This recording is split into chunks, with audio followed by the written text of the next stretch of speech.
Ma'am সাহেব, আমার কাজ হলো খেতে খাবারে কাজ করা। এখানে আমি ভালো আছি, আপনার পা আমি টিপতে পারবো না।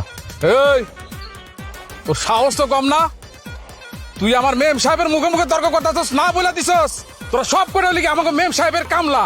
হ্যাঁ যদি তো করে এনে হুইতে কয় তোরা হুবি, বইতে কইলে ববি, হাসতে কইলে হাসবি। এত কথা কস কেন? হ্যাঁ হাত পা টিপাতে। করলে তো পারবো না। ম্যাম সাহেব, আপনি এটা কি কইতেছেন? আমরা হইছি কামলা মানুষ, ক্ষেত খামারে কাজ করবো।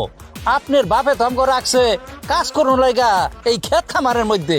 আমরা তো আপনাকে বাড়ির ওই গোলাম না যে আমরা আপনাকে পাও টিপমু। আমরা পারবো না। এই কিরে, তোদের তো দেখি ভালোই মুখ ফুটছে।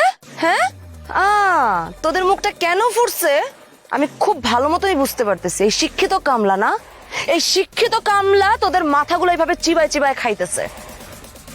কিরে, এখনো দাঁড়ায় আছিস কেন? আয় পাটা টিপ বুড়া।